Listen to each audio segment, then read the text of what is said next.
Sono la pecora, sono la vacca, che agli animali si vuol giocare. Sono la femmina a camicia aperta, piccole tette da succhiare.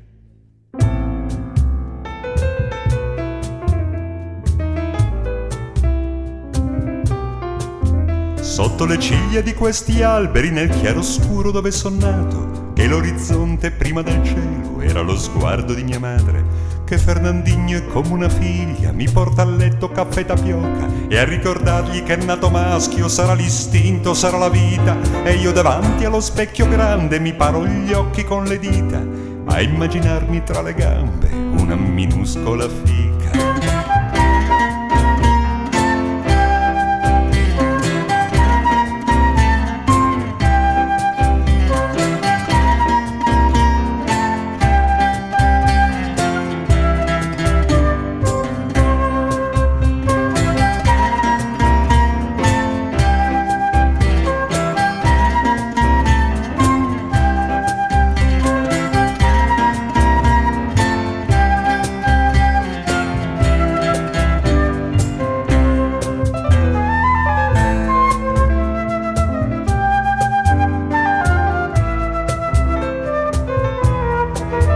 Nel dormiveglia della corriera lascio un'infanzia contadina, corro all'incanto dei desideri, vado a correggere la fortuna.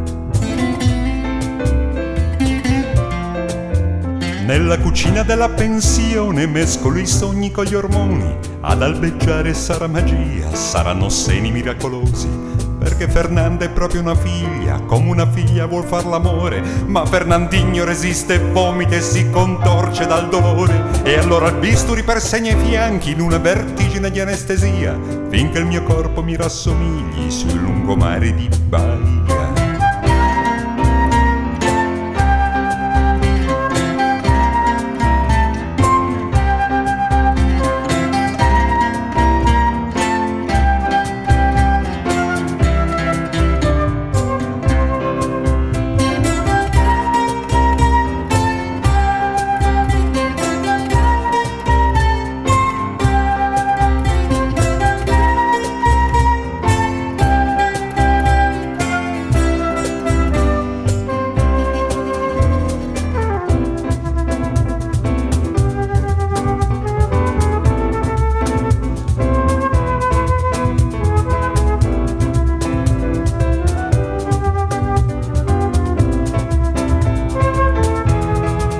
Sorriso tenero di verde foglia, dai suoi capelli sfilo le dita, quando le macchine puntano i fari sul palcoscenico della mia vita, dove tra ingorghi di desideri alle mie natiche un maschio si appende nella mia carne, tra le mie labbra un uomo scivola, l'altro si arrende, che Fernandinho mi è morto in grembo, Fernando una bambola di seta, sono le braccia di un'unica stella che squilla di luce e di nome, princesa.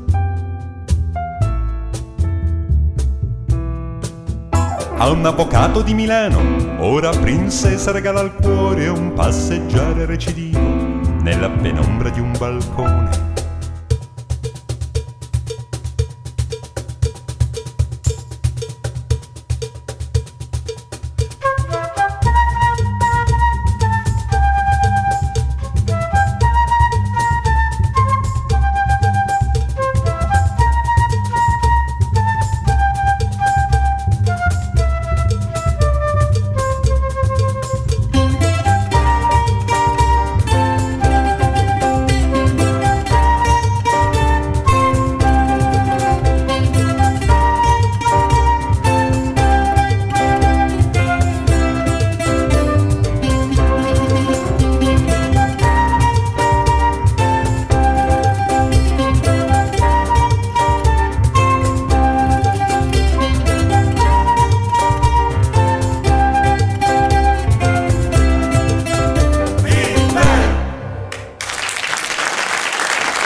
Grazie, buonanotte.